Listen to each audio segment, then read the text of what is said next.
the teacher came in to teach this broadcast class, and he goes, all right, so out the gate, let's see here, show of hands. How many of you guys want to be on camera, in front of the camera? You want to be an on-air talent? And I did not have any confidence. So, of course, I didn't raise my hand. I was just listening and observing. And several people rose their hands because they're in that class, you know?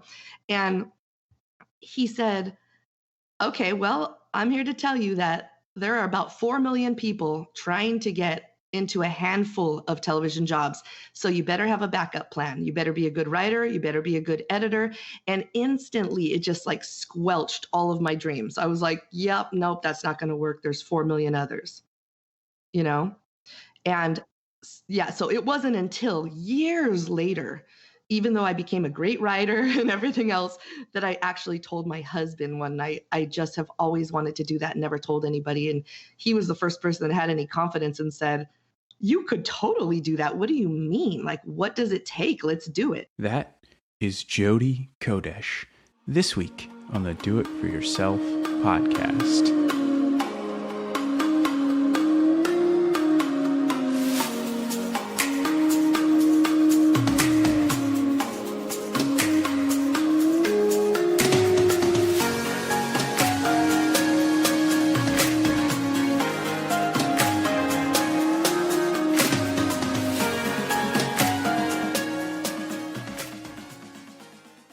What's up?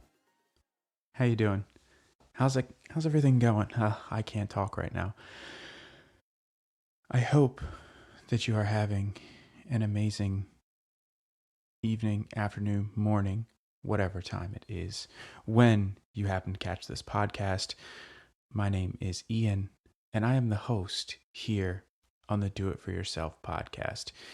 And each week, I have the opportunity to sit down with someone who is doing it for themselves.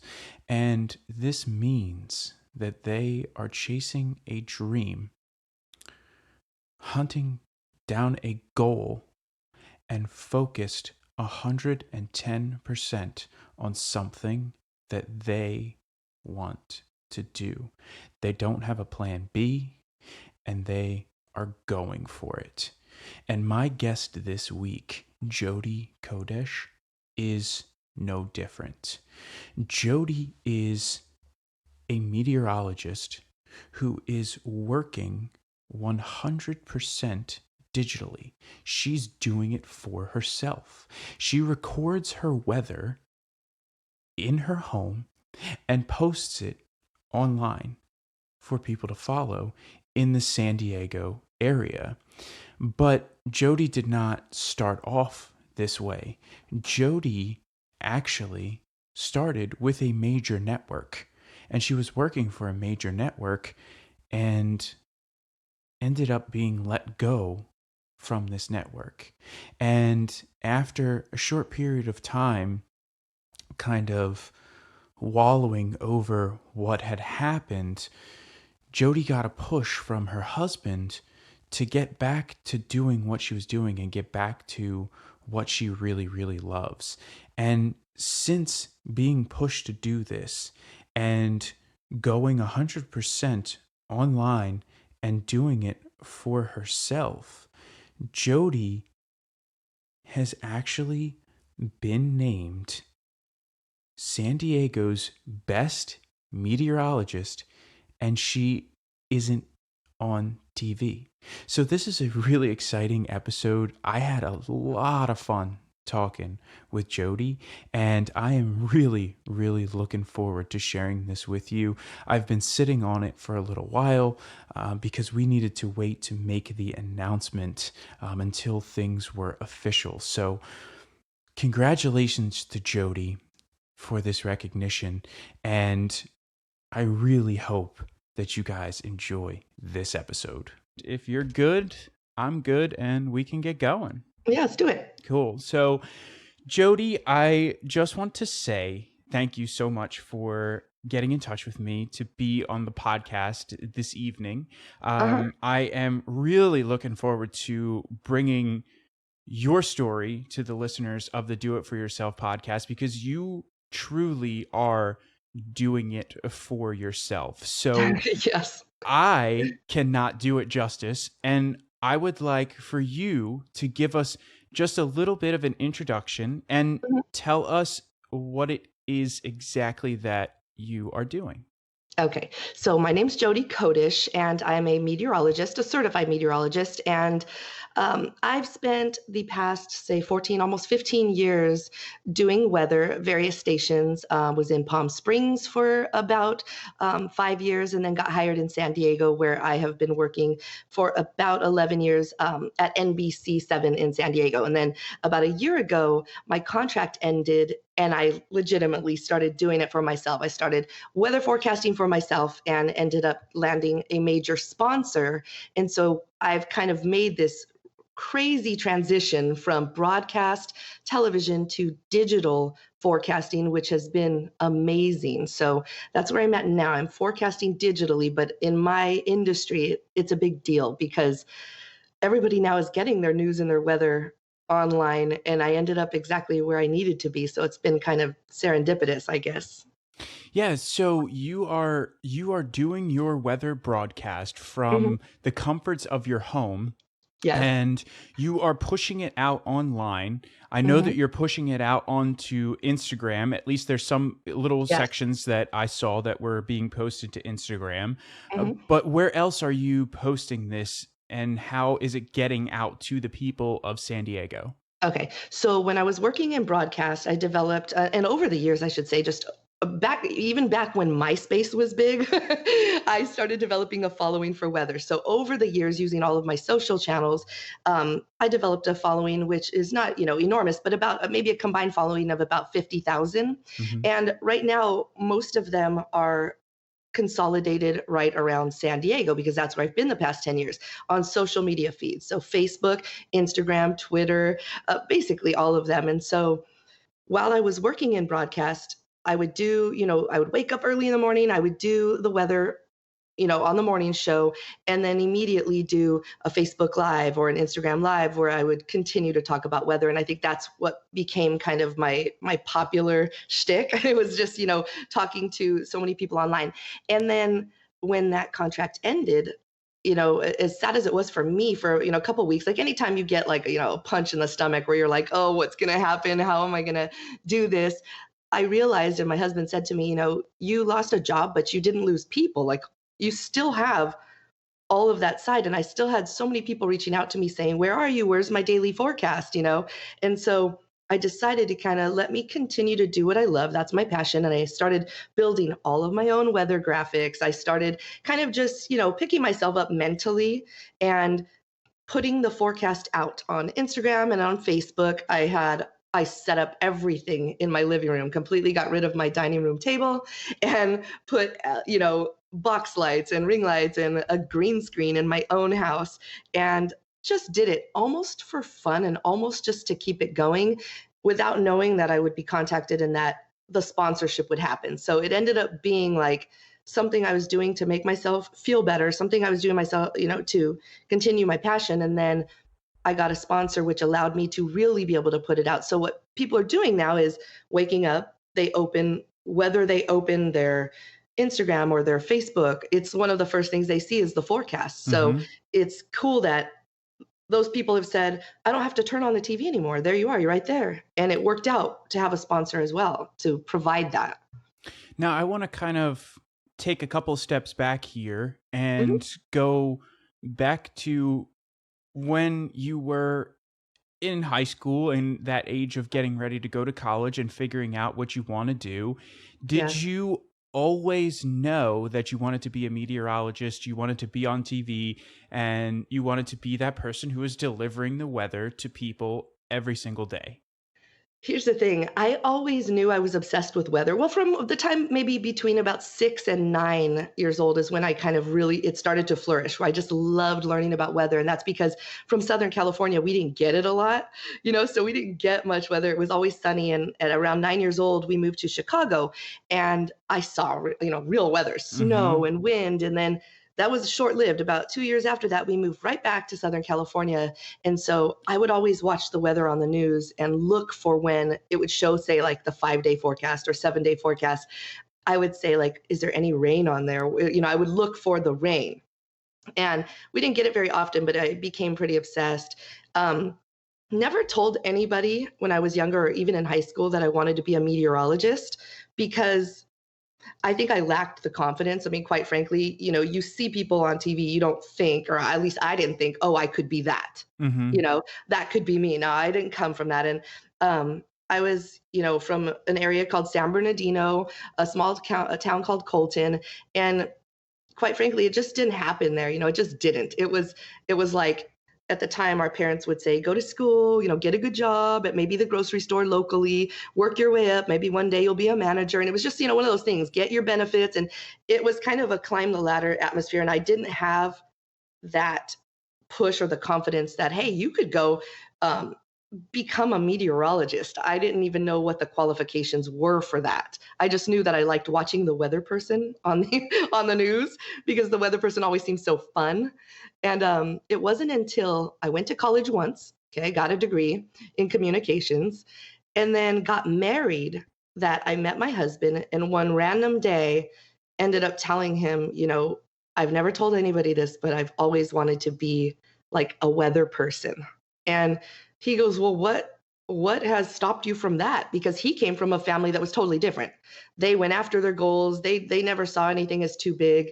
And we sat down and we just mapped it out. What would it take to be a meteorologist? And it's so crazy because about 3 months after that conversation, I was on air doing the weather in Palm Springs.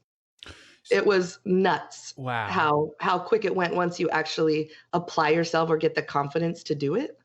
And so, what is there an education process that you have to go through? You said Mhm. you're a certified meteorologist. Yes. Yes. So, what does that look like? And how did you possibly get that training all completed within 3 months to Okay. be Yeah, on I knew you were air? going to say Because that.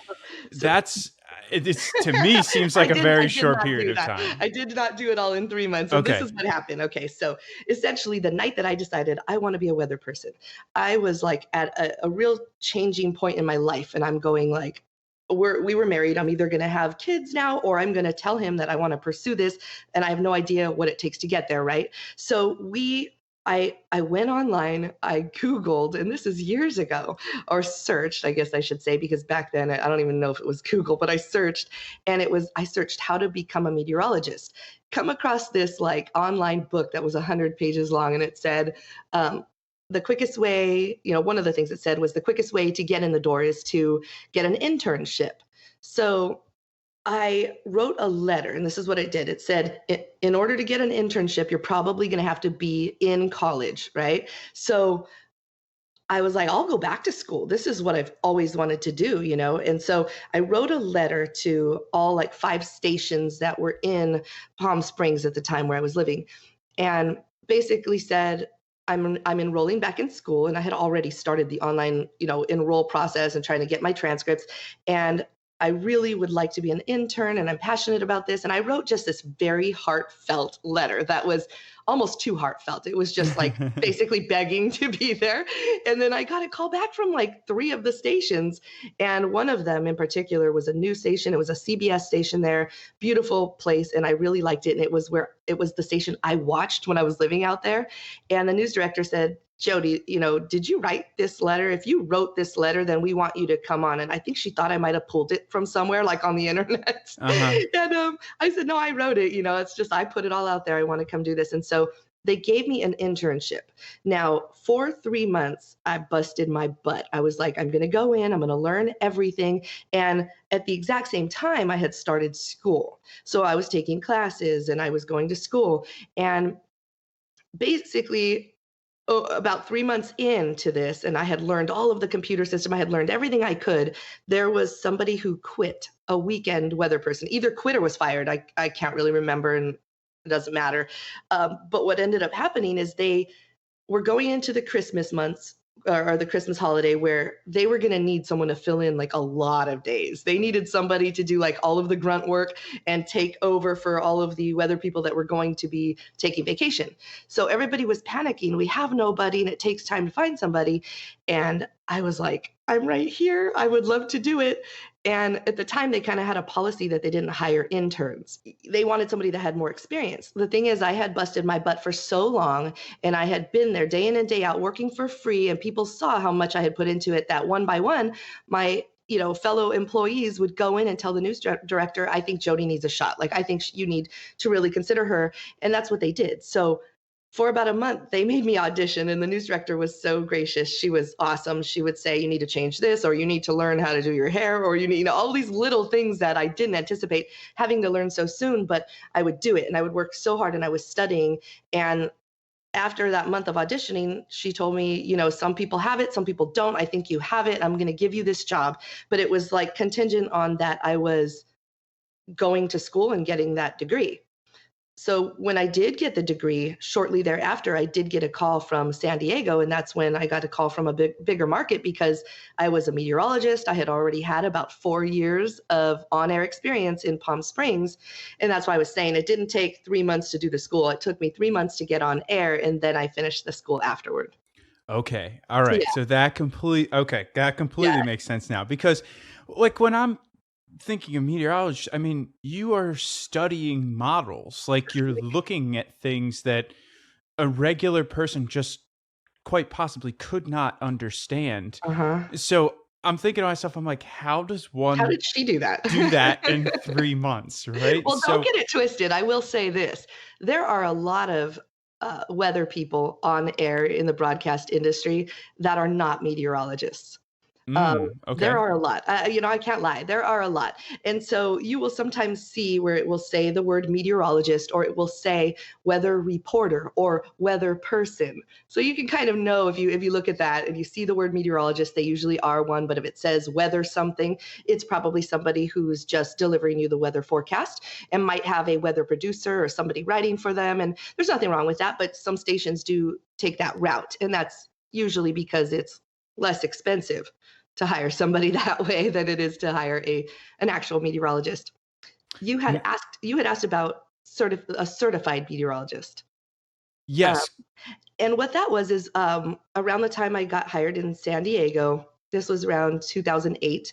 I If you have your degree in meteorology, you can Okay. apply for a certification. It's a seal called the American Meteorological Society's Seal of Approval. It's very difficult to get. It involves testing, it involves on air auditions. It's grueling, but they really want to make sure that whoever has their seal really knows their stuff. So it takes a long time. It takes months to even hear back from them whether or not you get it. And I had done my live auditions, my testing, I had done everything, and I waited and waited and waited. And shortly after getting hired in San Diego, I got the news that I got that seal. So when you're on air, you'll sometimes see meteorologists have this little seal next to their name, and it'll say like AMS. Mm-hmm. And that just means that they've been granted the AMS seal of approval, meaning that they are just kind of like they're at a different echelon, or they know their stuff. And that's I'm what that is. So when I said certified meteorologist, it's something I'm really proud of, because it's something I worked really hard for. Oh, absolutely. Mhm. 100%. As you Yeah. should be. As you Mhm. should be. I'm just like learning so much that I did not know about meteorology that I don't think that I will ever be, not that I've like tweeted at or commented on anything on Facebook and like have been like truly mean to any meteorologist, You but have, everyone has, of course, every once in a while, I'm like, seriously, like Mhm. when it's completely polar opposite, right? Which we will get into. I did tell you that I wanted to bring that up, but I do Uh-huh. have two questions that I want to ask you, just Mhm. in regards to when you brought this idea up to your husband, right? And Mhm. so, my first question is, what did it feel like to finally say this to someone and say, this is what I want to do, right? Was it Yeah. like a sigh of relief? Was it like a monkey off your back where you like, oh, thank God that I could, like, thank God I had someone that I could say this to? I really believe that, and I'm so glad you asked this question, and I'm surprised you, like, hone in on that, because it really was. I think that I had held it in for so long, like so many people do. A lot of people have really big dreams, and you're almost afraid to say it because you think people will judge you, or they're going to say, "Oh, sure." Like if you say, "I want to start my own restaurant." "Oh, great, cool, dude." You think people are going to think that. So for the longest time I held on to that, and I do have like a really quick story about why I held on to it and where I think in my life, I became very quiet about not wanting to tell anybody about that. Um, I was, when I graduated high school, I went to Boston University for a period of time. It was a big deal for me because we didn't have the kind of money to keep me at Boston University. And I was only there a short period of time because of that. But I'll tell you, on the first day of school, and when I was going there all by myself, I was entering BU's television, film, and radio production program. I hadn't told anybody that I wanted to be a weather person or a camera personality, but I was on my way to college thinking, here's where I'm going to be in that atmosphere. Here's where maybe I'm going to be able to do that. And on the first day of school, I was so excited. And I remember sitting there, I was a straight A student with my notebook, and the teacher came in to teach this broadcast class. And he goes, "All right, so out the gate, let's see here, show of hands. How many of you guys want to be on camera, in front of the camera? You want to be an on air talent?"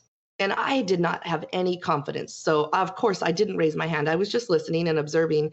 And several people rose their hands because they're in that class. And he said, "Okay, well, I'm here to tell you that there are about 4 million people trying to get into a handful of television jobs. So you better have a backup plan. You better be a good writer. You better be a good editor."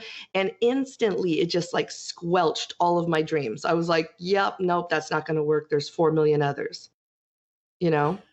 And And yeah, so it wasn't until years later, even though I became a great writer and everything else, that I actually told my husband one night. I just have always wanted to do that, never told anybody. And he was the first person that had any confidence and said, "You could totally do that. What do you mean? Like, what does it take? Let's do it."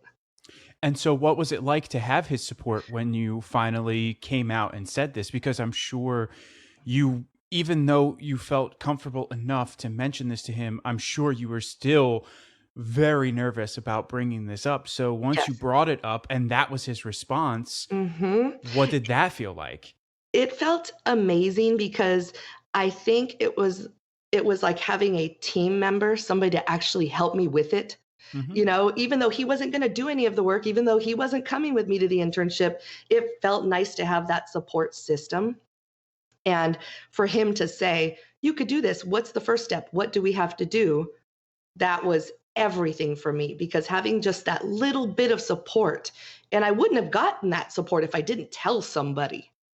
You know, I Hmm. may have gotten that support from my parents when I was younger had I told them, but I think that sometimes we hold on to our biggest dreams while we're doing the littlest things.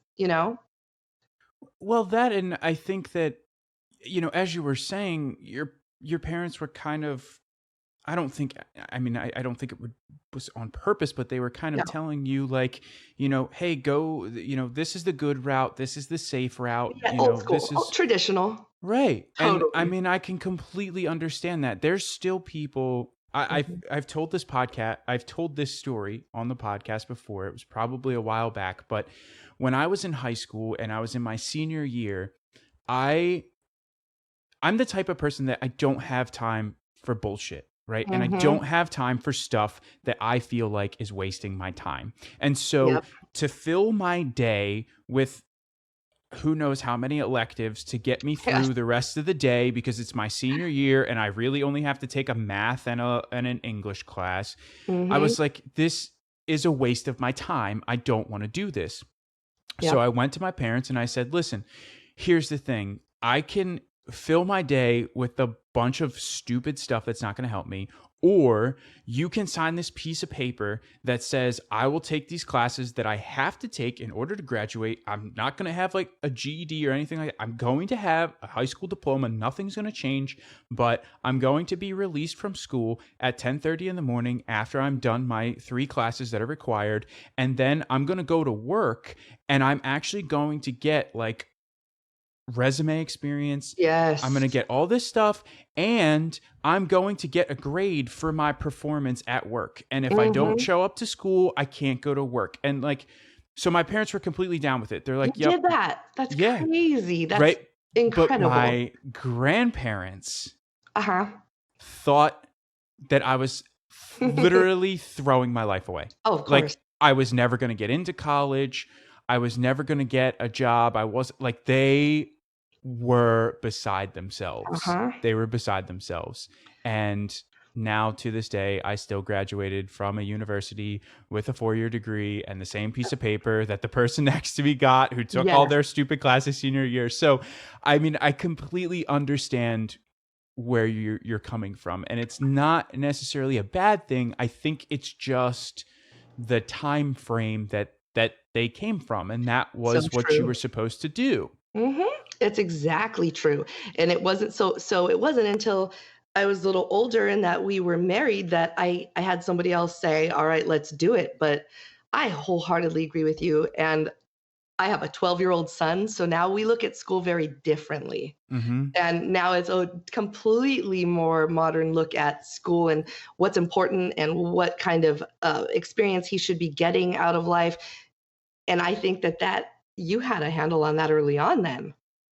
That's I amazing. I mean, I did and I didn't. I just didn't really want to sit through stupid I classes. didn't know that was an I option, mean, dude. I should have had that. yeah, I was a yeah, people pleaser, so I got straight A's in honors classes and did everything and stayed up all night doing homework and just kinda thought that was gonna get me where I wanted when in reality, those straight A's didn't do anything for me in the end other than get me into college the first time, and I think I had to do a lot for myself the second time when I went back for meteorology. And so, I mean, we have to talk about what that was like going Mhm, back to college a second time, because mhm. I'm sure the first time around you had the full college experience. You know, you're Yes. going out to the bars, you're Oh, having a yeah, I great was in a time. But sorority. We did all that. right. And so now you go back a second time, and I would have to assume that it was not exactly the same. And you were probably more or less kind of done with that side of it, because you're like, Yeah. look, I'm just here to get this done and get Yep. what I need. Uh-huh. You know, I don't really have time for what you guys are doing over there. Oh, true, And of course. so, you know, what was that like, kind of taking almost steps backwards? It was actually awesome.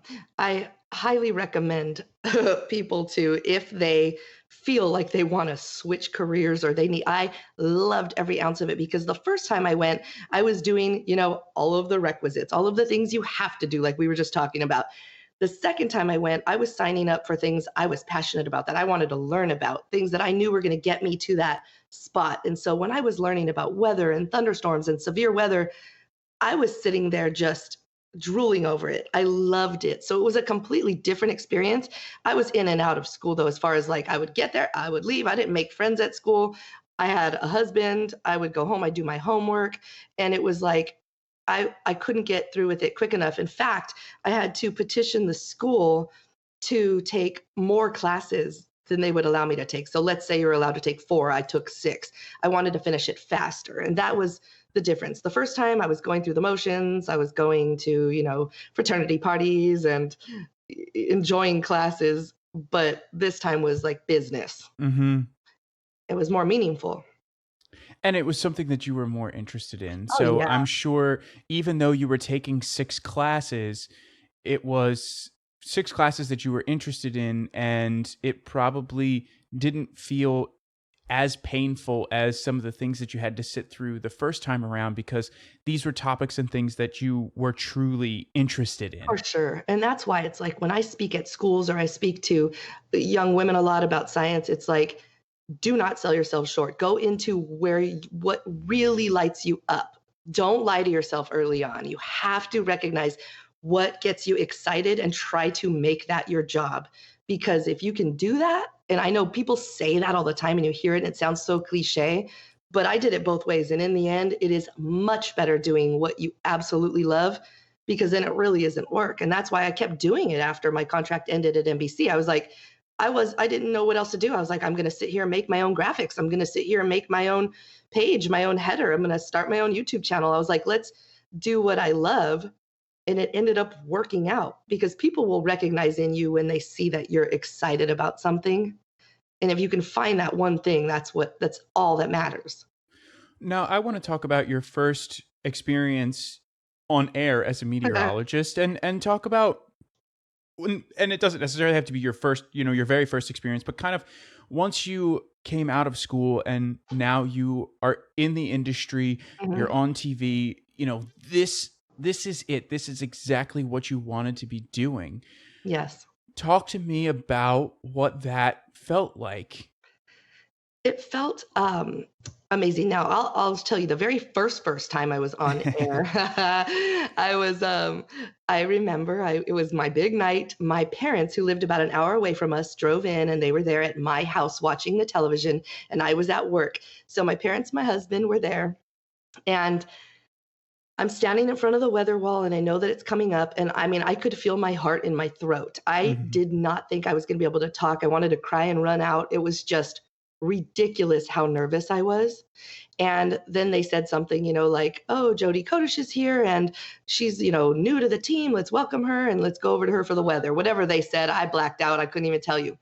I went on autopilot, delivered the weather like completely on autopilot, tried to smile, and then it was over. I tossed back and I like breathed for the first time after I sent it back because I was just so horrified. And then I thought I had done the worst job ever.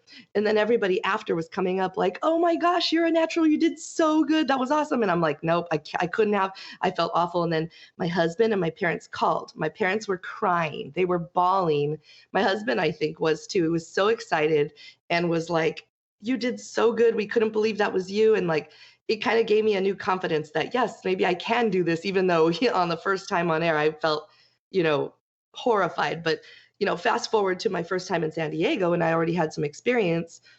It was just such a powerful feeling to know that you've put in so much work and you've tried so hard and done everything you can do to get to the one thing that you've always wanted. So when you get it and you're doing it, it's like it justifies, it makes everything make sense, you know?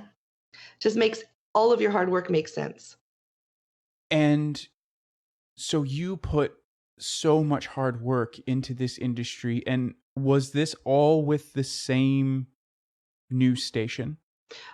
For Or did you have like a couple different news stations for that you had worked with? So for 4 years, my first station I worked at, it's like 4.5 years, was at CBS 2 in Palm Springs. Okay. And then right when I graduated um, with my degree, I got a call from San Diego. And it was just at the time where I was thinking I wanted to try to go to a bigger market. And it was perfect timing because San Diego, I knew the weather, I was close. I grew up in Southern California, and it was perfect. So we moved to San Diego. And then that's where I've been for the past almost like 11 years, just until this past year when that contract ended.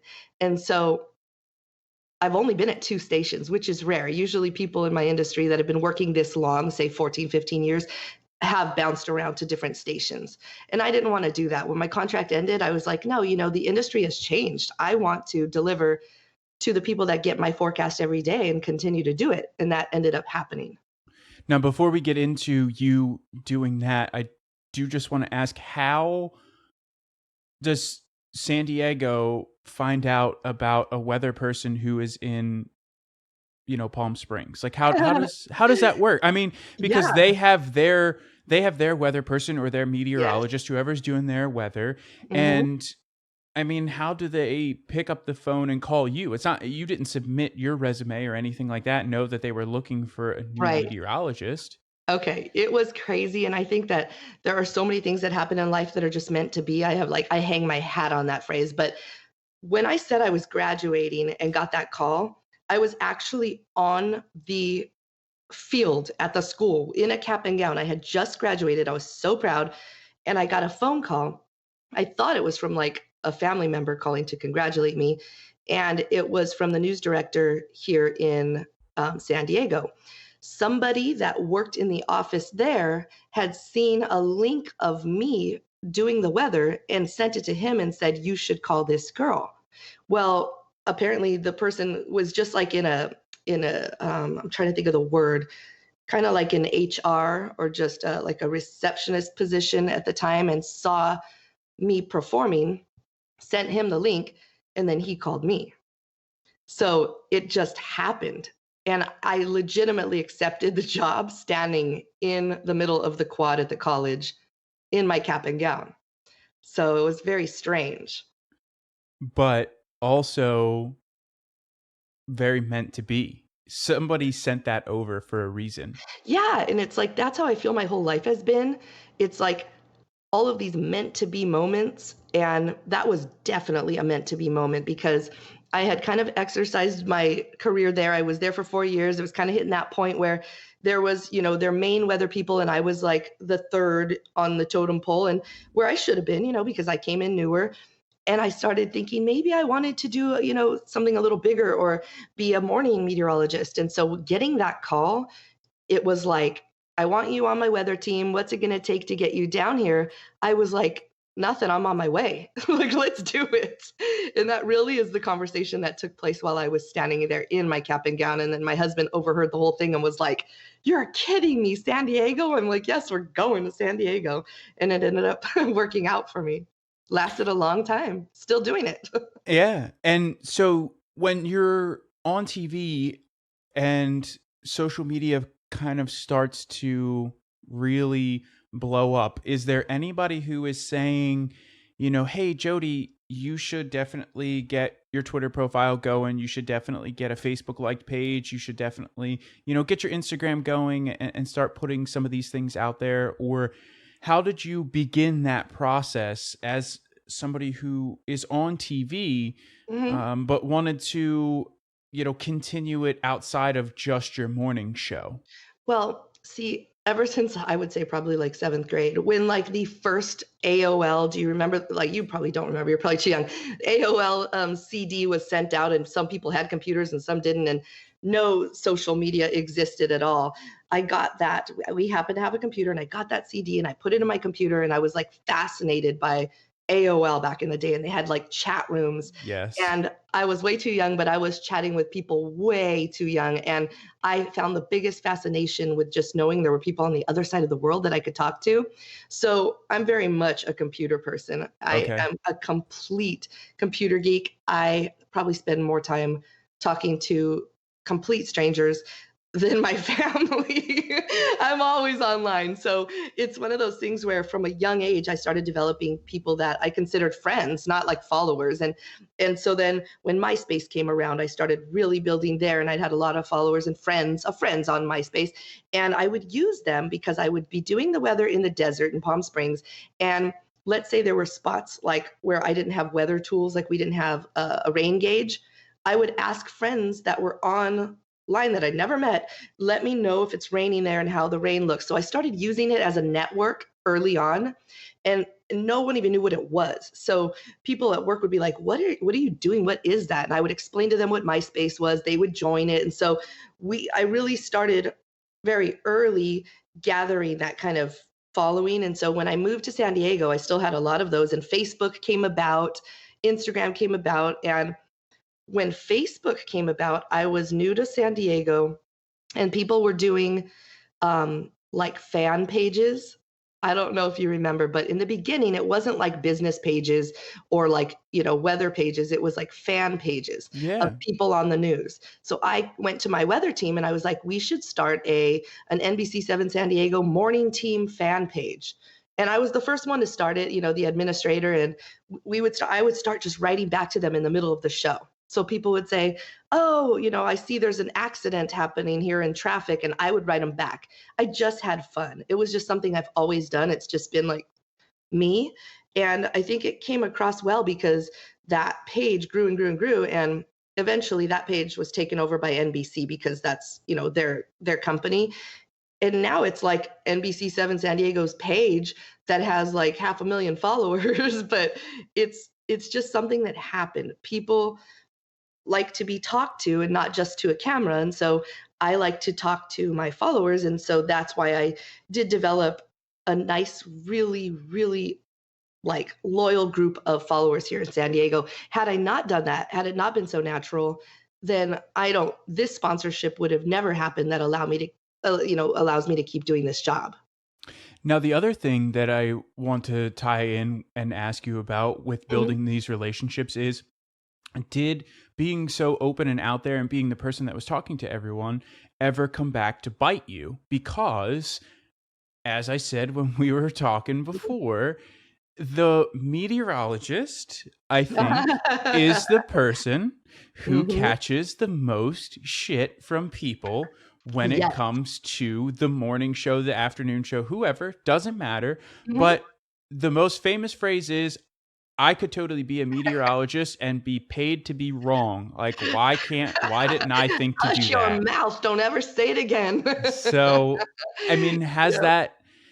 has that helped you in that sense where people Yeah. are not as quick to jump at you Sure. because you've built a relationship, or are people just more open to you because you are out there communicating with them? You are very insightful. I will tell you that much, because you asked that question the right way. Like, did it help me because I am so open and forthright that people are willing to kind of understand? It's gone both ways. This is very interesting. I don't have, especially online, much of a filter, meaning that if somebody were to write me and put me down, or, hey, Jodi, I hate that dress you're wearing today, I'd be like, thank you very much. Hope you have a nice day. Or, I would say, I thought it looked pretty good. Or I would talk back. So when they would say things like, I can't believe you busted that forecast, because every weather forecaster busts forecast, every now and then. And so I once had a guy, and I know his name's Vinny. I love him to death now. He wrote me, and I had, in his mind, I had blown the forecast. I had called for rain and there wasn't any, or I was calling for it and he didn't think it was coming, something like that. But he wrote me kind of this nasty, like, Instagram, it might have been Facebook at the time, because this is a few years ago. He wrote me this kind of foul, like the type of reaction you're just talking about. Like, I don't even know how you have that job. You totally messed up the forecast. And then I wrote him back, and I just described to him the situation that I'm in and what I was forecasting, and talked to him and just answered him. And he was so shocked that the weather person wrote him back. He was like shocked that I took the time to kind of like reach out and say, hey, I'm doing my best, and this is just what happened, and it's not always going to be perfect.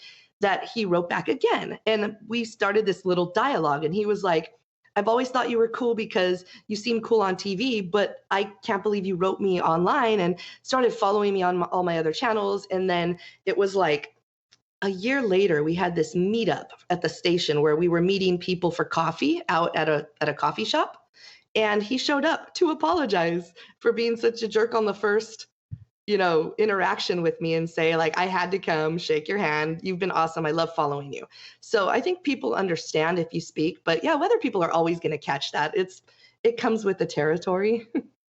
And so, do you feel like you've developed a little bit of a thicker skin, or do you feel like now, because you have a sponsor, but really you're doing it on your own, Mhm. you don't necessarily have to be as PC when you're responding to these people, and Uh-huh.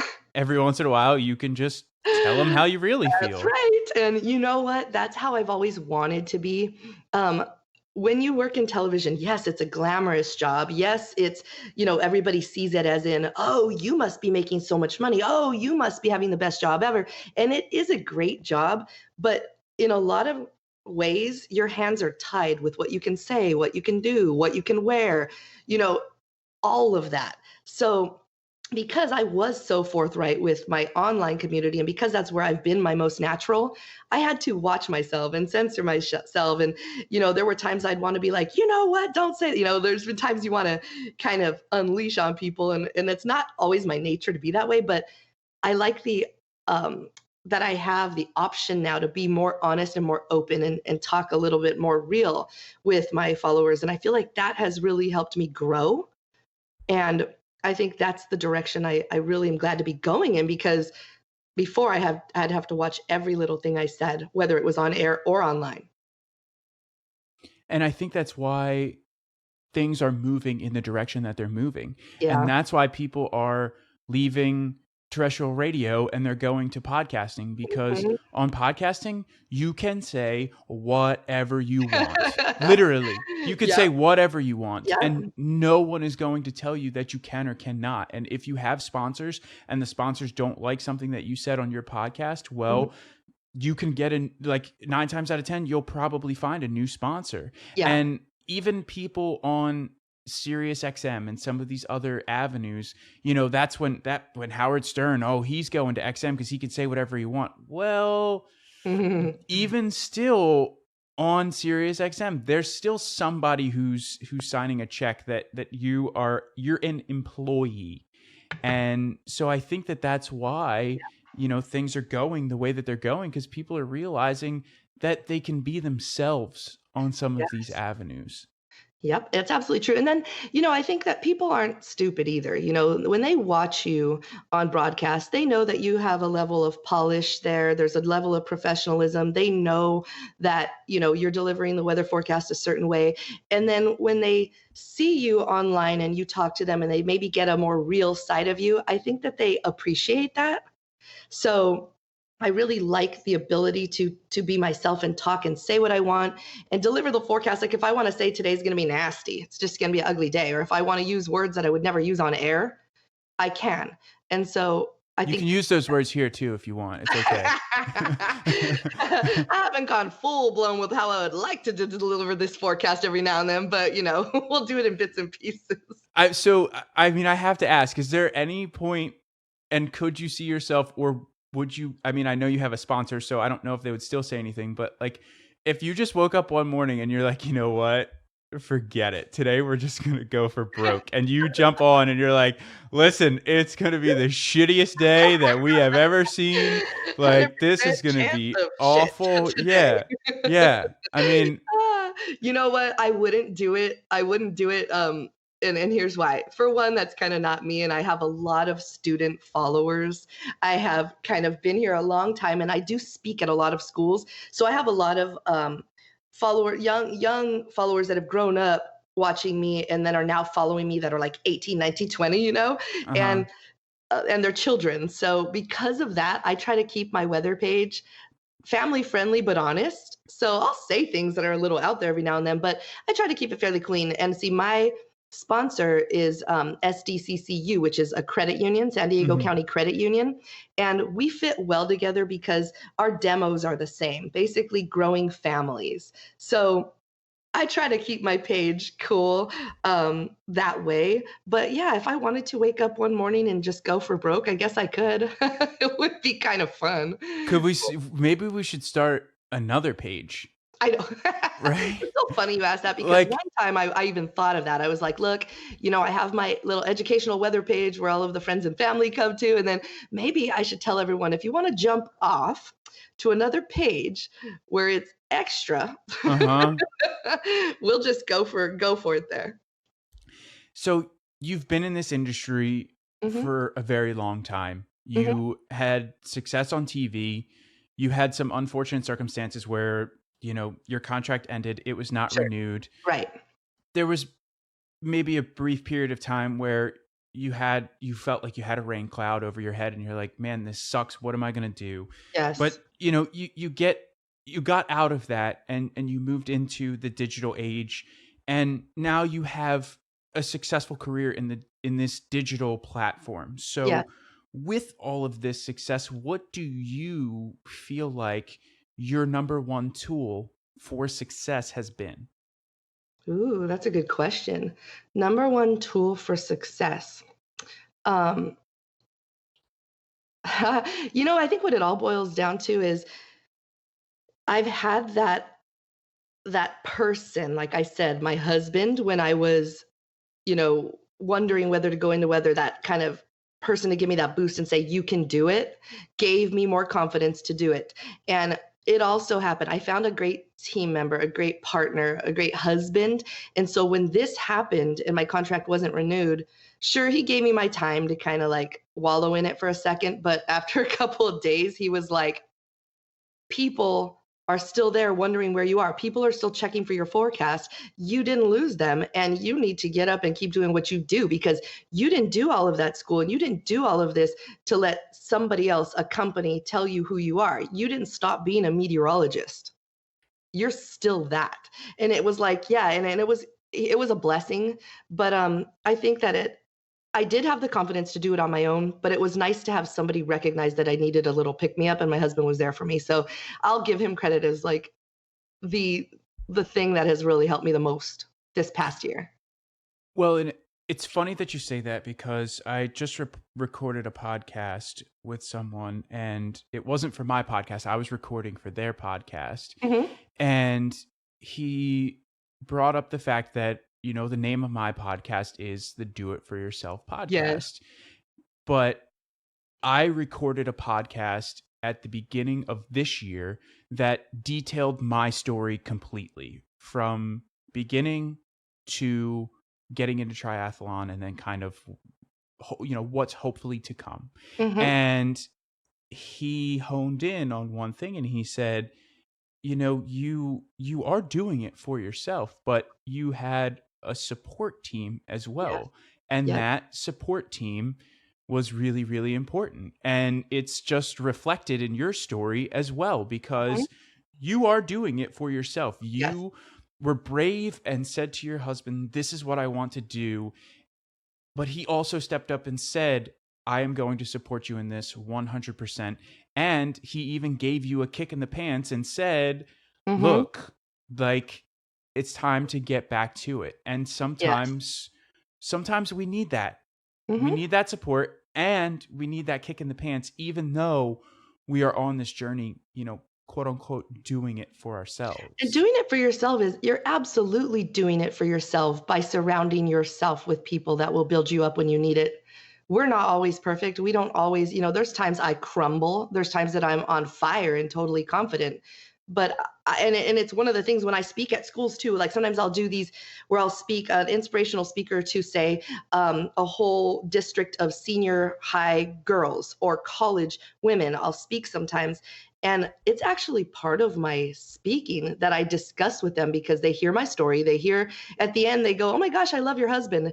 And it's a big part of what I'm telling, but it's not the whole thing. The whole thing is that while you're working to do for yourself, you need to make sure you surround yourself with people that are going to be there for you in a positive way. So be careful about who you put in your life. And make sure that you're being extra discriminative of who you're putting as that husband, that boyfriend, somebody that is going to be a positive team member. And I have actually included that in my speeches because I feel like no matter who it is that you choose to align yourself with, if you know they're going to help you and you can trust them and they're there for you, then you're doing it for yourself. And so as we kind of start to close out here, Hmm. I have one more question, and I phrase it in a different way for all of my guests, or at least I try to. But the one last thing that I usually like to ask is, I like the guests to kind of take a few steps back to the point, that pivotal moment where they make the decision, right? And so for you, I want you to go back to that night where you told your husband that you wanted to go on, be a meteorologist, be a weather person on TV. Hmm. And I want you to think back to that moment right before you told him, because that's the moment that I want to hone in on. And that's the moment where a lot of people don't take the step that you took Hmm. to make that announcement, to start that business, to begin their weight loss journey, to go to the gym, to start the diet. They take a step back and they go back into that shell and they say, you Yeah. know what, now's not the time, right? So, what is one piece of advice that you could offer someone to pull them out of that shell and get them to take that first step? Oh, wow. Well, my thought process when I was looking my husband in the eyes and I'm sitting there about to tell him, and I can actually remember it vividly. And you asking me that question just put me right back there into that spot. I had fear. That's what I know I had. I had a lot of self doubt and lack of confidence. And so, those words, as we've heard them over and over, fear, self doubt, lack of confidence, they do sound like words you hear all the time thrown around. But I think that's what keeps a lot of people from pursuing it. I think you have to dig deep, and you just have to remember that. I'm trying to think of the best way to say this to somebody who would just be hearing this. You only live once, and what's the worst thing that could happen? I had there was nothing bad that could come from me telling this person that this is what I'd like to do in my life. But in my own head, I thought there was something bad there, and there wasn't. It's only going to be the best thing you've ever done if you just say it, just do it, just put the littlest plan in place. And that's like what I think my advice to anybody who is kind of wanting to do something, no matter what it is, what that goal is. You don't have to look at that goal as like a mountain that you're trying to climb. Just think of the first step. Like for me, it was open online and Google, how to become a meteorologist. Even if that's as far as I would have gotten, at least it was a step in the right direction. And that step made it very easy for me to reach the next step. And then that step parlayed itself to something else. So I would say just take the tiniest baby step ever and see how you feel after. So I want to first start by saying thank you so much for coming on the podcast this evening. Yes. I really enjoyed our conversation. I had a ton of fun, and I also learned so much more about meteorology and the industry of Mhm. being a meteorologist. So I want to say thank you for that. And then the other thing that I want is I would like to give you the opportunity to let people know where they can connect with you, especially if they live in the San Diego area, Yes. and they have cut ties with their cable company and they are still looking for a great place to get their weather. Yes. Okay, so I am on Instagram and Facebook, and my name is Jodi Kodesh. So it's spelled JodiKodesh. So you can do Instagram/Jodi Kodesh, or same thing, Facebook/Jodi Kodesh, and find me. And really, even if you're not in San Diego, what I do is I like to do fun facts, trivia, things that are like very different than what you would typically hear on the news or in online. And so you can actually benefit from just following, because I try to put really kind of interesting things out as well that you would enjoy even if you're not in San Diego. Awesome. Awesome. Yeah. Well, again, thank you so much for coming on this evening. Thank you. And I've really enjoyed this conversation, and I look forward to sharing this with everyone. Thank you so much. So that is it. That is my episode with Jodi Kodesh. And as I said in the intro, I would just like to extend my congratulations to Jodi for the award that she received and the recognition for the best meteorologist. And she isn't even on TV. I think that is so awesome. And it really speaks to how passionate she is about this career that she is pursuing. And my hat also goes off to both Jodi and her husband. First of all, her husband for giving Jodi the push that she needed, and letting her know that he really believed in her and believed in what she was capable of, and really enabled her to chase her dreams, because she was so nervous to even tell him that this was something that she really wanted to pursue. So my hat goes off to Jodi's husband, but it also goes off to Jodi because she has the awareness to reflect on this journey so far, and she can recognize that her husband has played such an instrumental role in this process. So many accolades to both of them. And I wish Jodi all the continued success. As I said in the intro, again, I had so much fun talking with Jodi, and I am really looking forward to seeing where this road takes her. I hope that you, the listeners, enjoyed this episode with Jodi. And if you did enjoy this episode or any of the other episodes here, please consider taking some time to leave a review on the Apple Podcast app or whatever app it is that you're using to listen to this. It's a small gesture that only takes a few minutes, but it helps me tremendously. So if you could do that, I would really appreciate it. Other than that, that is all I have for you this week. I appreciate you spending some time with Jodi and I this week on the podcast, and I look forward to bringing you another episode next week.